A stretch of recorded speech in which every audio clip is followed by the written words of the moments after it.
Okay, our second distinguished alumnus recipient this afternoon from the class of 1967 is Prissy Neely, and it is our pleasure to invite up to the front our former Weatherford College Director of Education, longtime friend of Prissy. Please welcome Sharron Lawrence.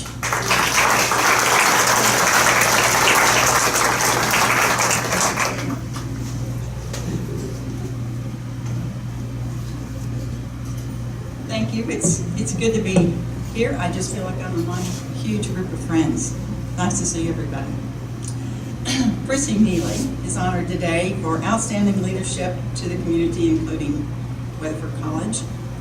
Married to Leo Neely, has one daughter, Brittany, who is here. You've already met her. She recently married Jeremy Gladwell, and they are both teachers, so education is a big theme in this family.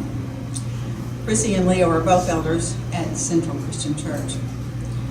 Prissy was born in Weatherford. She went to Travis Elementary. I understand she decided to leave school a few days and kind of run home.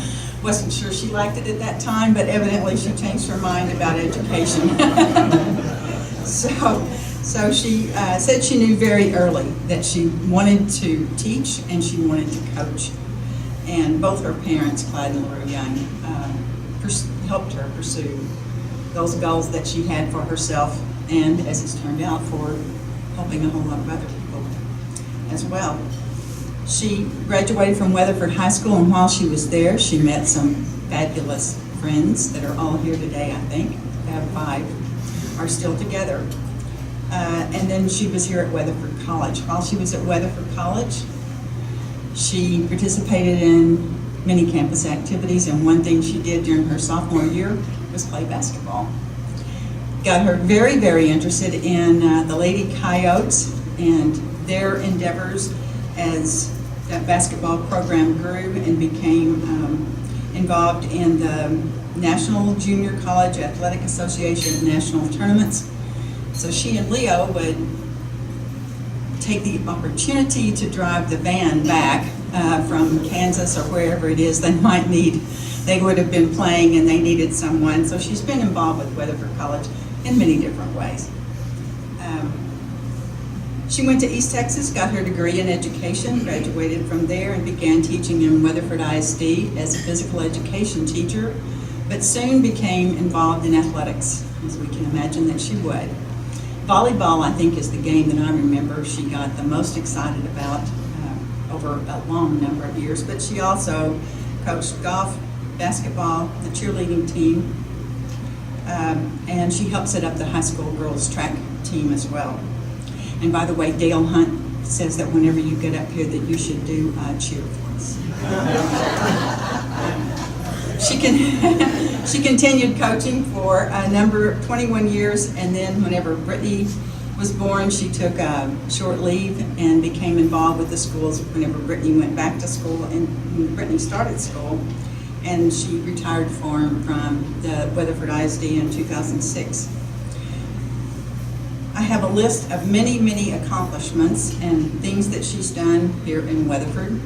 Lifetime member of the PTA. She served on the Parker County Committee on Aging, and as you know, they've recently gotten, with Jerry Durant's help, 35 acres, I believe it is, 36, to build a new senior service center. So she's been the one that's kind of spearheaded that. As we all know, Prissy can be very single-minded. In a good way, too. And whenever she wants something, she just finds a way to make it work. She works in Meals on Wheels. She volunteers with the Manna Storehouse for a number of years, the Parker County Retired Teachers Association, member of the Weatherford High School Ex-Students Association, helped establish the Weatherford High School Athletic Hall of Fame, and she was elected to that Hall of Fame in 2008 and was selected as a WHS Distinguished Alumni in 2009. And then she and Leo have worked in the school district as well to help pass the recent successful and maybe more than one school bond election to benefit the schools. So I know that everybody here thanks you very much for that as well. She was named Outstanding Citizen of the Year in 2015 by the Weatherford Chamber of Commerce. And those of us that have been fortunate enough to have her in our children's lives as well know that when necessary, she can box a few ears and get somebody back on track.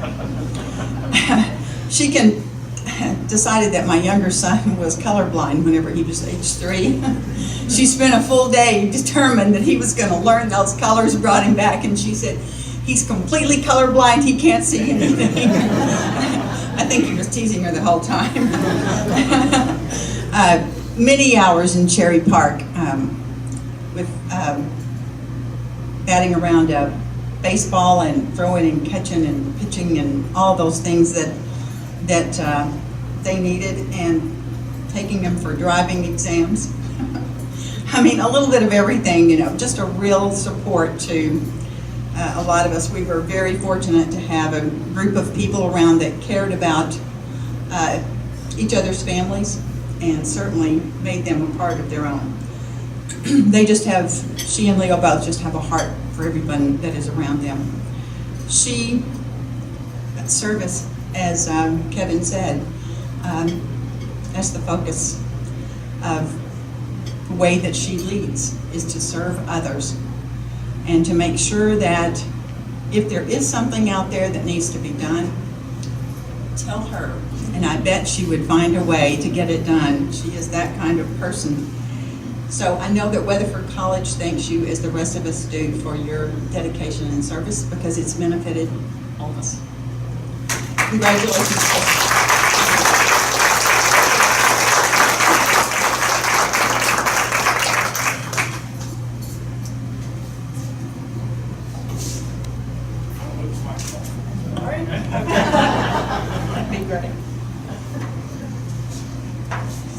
Well, I think Sharron left me enough to say thank you and good night. Good afternoon. I do want to take this opportunity, of course, to thank Weatherford College for this great honor. I'm very touched. I'm very excited. Kurt and I, we've been friends for many years, and I certainly enjoy sharing this with him, as well as Wayne. We've been friends for a long time also. So I'm very honored to be in their company. I want to thank Brent for all of his help and leading up to this day. You know, my parents went to Weatherford College. Leo and I went to Weatherford College, and as we said, Brittany graduated from here. 4 out of the 5 graduated from Weatherford College. Leo chose, well, now just a minute. Leo chose to finish his education in Vietnam. And I think, of course, we appreciate the fact that he did that, along with some of the others that are here, Don, and some of our friends. So we appreciated his effort in going on and keeping us safe, and we appreciate that from him. Of course, I thank them for their continued support and for their encouragement in many of the things that I do. I go to a lot of meetings, and as we all do, and do a lot of things that take me away from home. But I certainly have always had his support. I've always had Brittany's support and encouragement, and I appreciate that from them. Now, this group that's sitting at this table right here, there really aren't words to describe what they mean to me, and I certainly appreciate them being here today. But each one of them has a very special place and a very special role in my life, and they all know that they are very special lifelines to me, and they have been for many years, and they will continue to be that, I know, for many years. The only thing that in the very beginning from the college, it said that when I finished Weatherford College, I went right into teaching at WISD.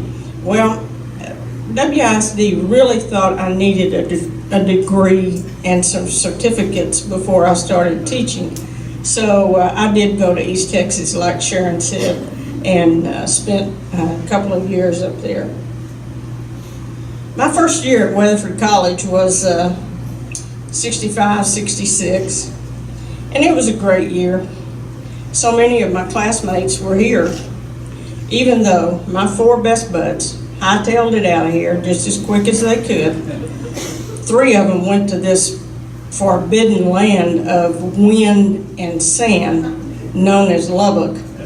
And why, I'm still not sure, but they went to Tech. And then the other one went to North Texas and got all involved in interiors, decorating or something. I think that's what she started out. But as we all know, she ended up back here at Weatherford College teaching computers. So, see, it didn't take them long to get back here, though. And I keep reminding them of that. You know, you can go away, but you always come back home. And we're together now, and that certainly is a highlight to my life, to be with the Fab Five, as we call ourselves.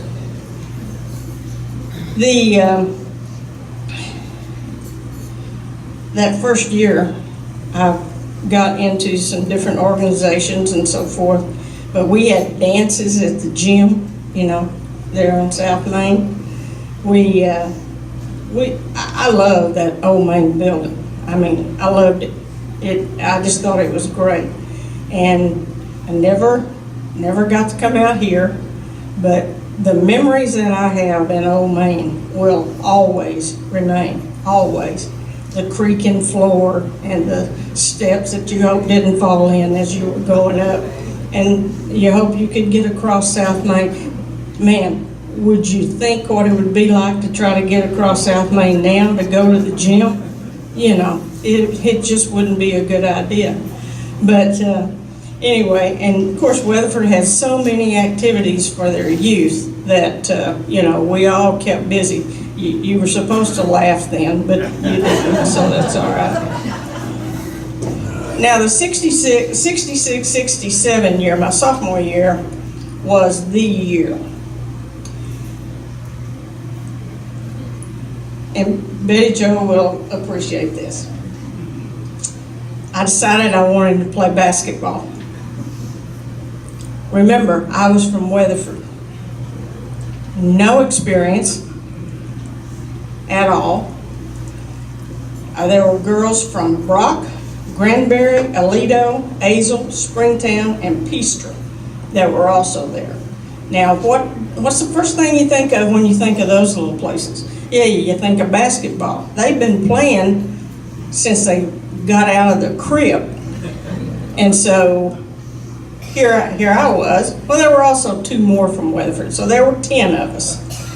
And this was an interesting group, I was a post player. I posted myself on the end of the bench, and that's where I stayed. And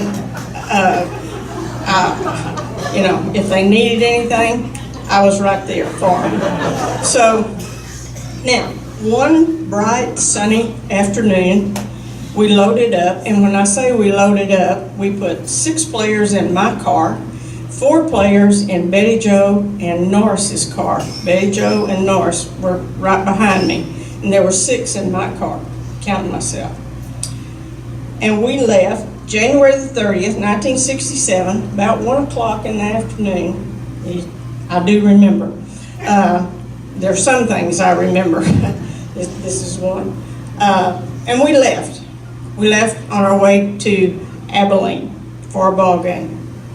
We got as far as Ranger.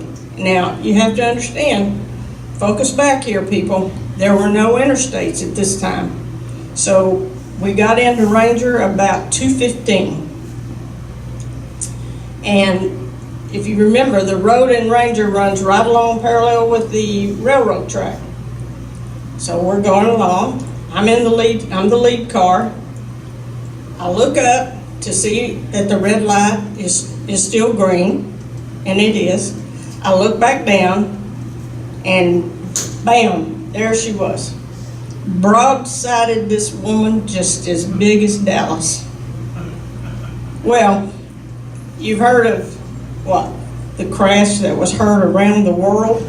Well, this crash was heard all over Ranger. I mean, there were no brakes, there was no stopping, no anything. When I looked back down, she was right in front of me, and bam, we hit. She had a little boy standing up in the car with her, and a lady in the passenger seat, and plowed right into him.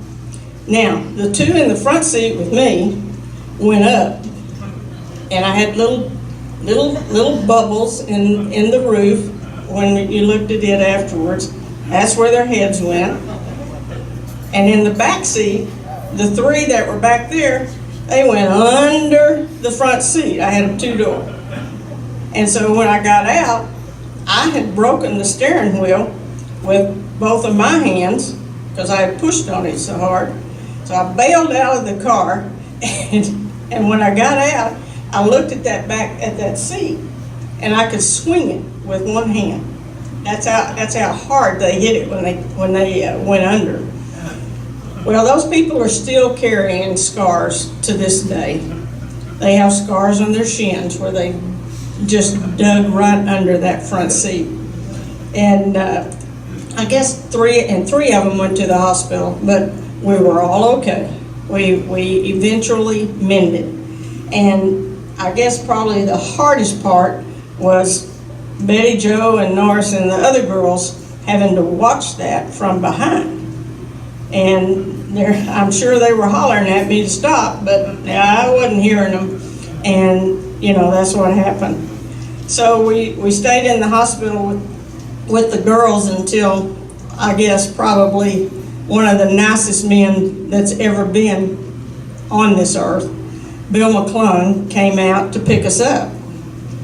Now, we had called him. He was the dean, the registrar that particular time.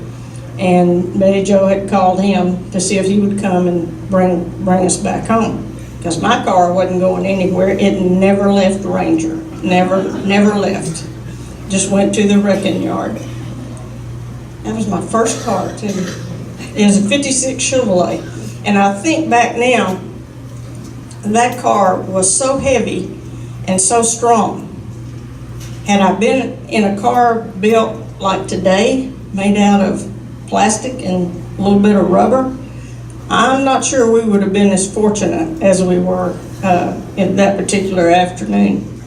But anyway, we loaded up and we got back home, and I remember sitting about as close to him as I could because he talked to me all the way home. So he pretty well had me calm down and took care of me all the way home. But that was an experience. My dad and I went back the next day to clean out the rest of the stuff from the car. And he went to the police station in a few places, and trust me, that it was heard all over Ranger. They couldn't believe that, there wasn't any more serious injuries, of course, than there was. So, that was a bad thing. That was really a bad thing. But you always turn it around, and a lot of times with bad things, something good comes from it. Well, I got to start the last 6 ball games.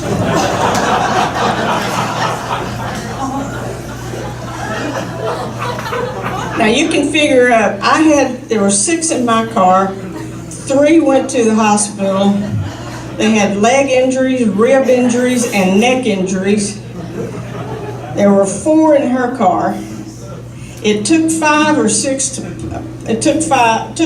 to play then. So, yeah, I got to start those last 6 ball games. Now, I don't recommend you doing this to just get to, start a ball game. But, and in one of those ball games, I actually scored 6 points. And that was my high game of the year. So anyway, that was an experience. That was in January.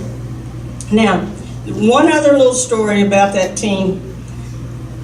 There were 4 of us, and we just felt like that Coach Crum at that time. She needed something to remember us by.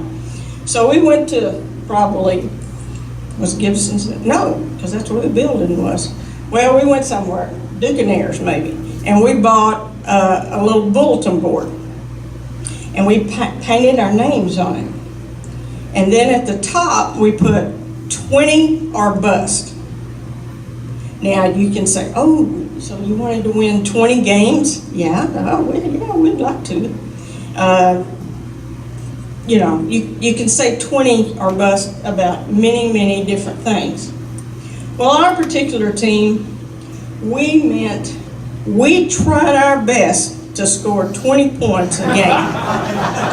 Now, the thing was, and I wrote this down, we played 19 games that year. 8 were 20 or over. 11, we just didn't quite get there. It might have been 19, it might have been 18, but we just didn't quite go in there. And our scores went from 9 to 50. And you say, 50? Boy, that must have been, you know, well, I want you to know, that 50 game, we played TCU. It was their BSU, but they were from TCU. And so we always emphasized the TCU part instead of the BSU part, you know, for some reason.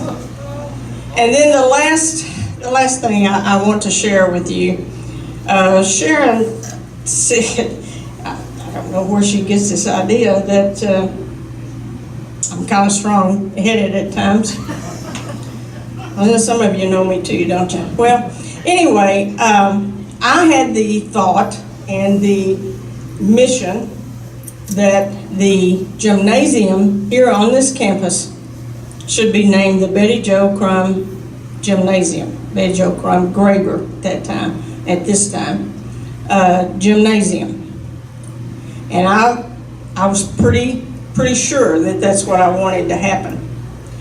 So I started going to board meetings. And the only opposition kind of came from the president a little bit, but I think he just wasn't into naming buildings right then. And it certainly didn't have anything to do personally with Betty Jo. So I go to the board meetings, I make my presentation. The board, you know, seems fairly okay with the idea. So, but there's not a vote. So I go back again. And I keep doing this for, well, Andrew could probably tell you how many months, but I went for several months. And I was even more sure that that's what I wanted to do now. So I went in October, and I made my case again. And after that, now my name has had various and sundry ways of, you know, saying my name. And Prissy, I mean, you can make up your own, whatever. But I had a new name after going to all these board meetings. I was named Persistent Prissy, and by this gentleman, and I just said, you know, you may call me whatever you wish, but yes, this is what I want. And so, lo and behold, on November the 19th of 1999, it was approved. And just so happens on November 20th of 1999, we had an event here called Flashback, which it's kind of a semi-homecoming type thing when players would come back and we'd have a, you know, party and so forth and so on. Well, on that particular evening, we had several former players to come back, and we had it was just a great time. So at halftime of that game, we got to finally make the presentation, and we had a big banner made. I I was pretty sure this was going to happen. So I had the banner made, and it was a surprise to Betty Jo. But all of her family was here and so forth, and all of these ex-players. I had a friend of hers flown in from Missouri, and her friend from Temple, she was here. So it was a really, really special occasion, and I was very proud to have it named the Betty Jo Crum Graber Activity Center. He got the Activity Center. I didn't get the gymnasium, but you know, I had a thought. He probably thought, Dr. Eaton, he probably thought that no, it wasn't you, but somewhere along the way, we were probably going to have a brand new gym. Do I need to talk to somebody about that? Talk to me. Okay. Well, you know, that dawned on me when I was doing this the other night. I thought, well, he probably thought there was going to be a big, nice, complex. Okay, if we got the plans, we need to put them in motion. That's what we need to do. So we had that ceremony, and it was such a deserving honor for Betty Jo, and she was very touched and very pleased. And you know, I think sometimes during your life you try to do something nice, and this was probably one of the nice things that I think I have been able to do in my lifetime, and I wanted to do it, and she deserved to have that building named after her for all the years that she had given, not only just to education and to sports, but you know, everything that she had brought to Weatherford College. And so I was very proud to do that. So, what I'd like to say now, 50 years ago, Weatherford College was a no-brainer for me. That's where I was going to go when I graduated from high school. And I received a fine education from Weatherford College. Jack Harvey, Peggy Brown, Peggy Bull, Ross Bryan, Merle Bull. There were many. And I would not take a single thing for any of the times that I spent at Weatherford College. And I look today, just go out this front door, and I look at this campus, and I look at these buildings, and the same thought comes to my mind. It's a no-brainer. The young people of this town and of this county especially, and they come from everywhere. This is where they should be. Now, I know we couldn't handle all of them, but you know, I can't imagine anyone wanting to go anywhere else. When you live right here and you have the opportunity to take advantage of an institution like this. And Dr. Eaton is, well, he's one of the nicest men that I know. I have certainly enjoyed working with him. I've enjoyed working with Brent Baker. You can't find a better representative for Weatherford College than Brent Baker. I compare him and Charlotte LeGrone to Weatherford ISD. I don't know what either group would do without them. And I love working with Charlotte, and I enjoy working with Brent.